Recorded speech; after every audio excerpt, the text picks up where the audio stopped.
ఒక star hero cinema వల్ల నా కెరీర్ ఎఫెక్ట్ అయింది.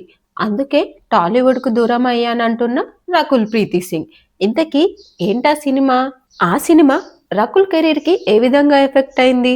'కెరటం' సినిమాతో టాలీవుడ్‌లో అడుగుపెట్టి దాదాపు టాలీవుడ్ హీరోలందరితో నటించి స్టార్ హీరోయిన్‌గా పేరు తెచ్చుకున్న హీరోయిన్ రకుల్ ప్రీతి సింగ్. ఒకప్పుడు వరుస విజయాలతో టాలీవుడ్‌లో దూసుకుపోయిన రకుల్ ప్రీతి సింగ్ తన కెరీర్‌లో ఎదుర్కొన్న అతిపెద్ద షాక్ గురించి మొదటిసారి బహిరంగంగా మాట్లాడింది.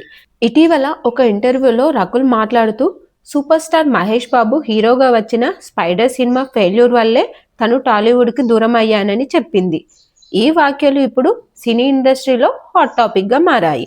టాలీవుడ్‌లో వరుస హిట్స్‌తో దూసుకుపోతున్న రకుల్ మహేష్ బాబుతో చేసిన 'స్పైడర్' మూవీ డిజాస్టర్ కావడం వల్ల ఆ ఒత్తిడిని తాను తట్టుకోలేకపోయానని, అందుకే టాలీవుడ్‌కి దూరమయ్యానని, ఈ సినిమా తర్వాత వచ్చిన అవకాశాలను కూడా తానే స్వయంగా తిరస్కరించినట్లు తెలిపింది. ఇండస్ట్రీలో పెరిగిన నెగెటివ్ ఎనర్జీ, సోషల్ మీడియాలో వచ్చిన విషయాలు తనను బాగా దెబ్బతీశాయని చెప్పింది.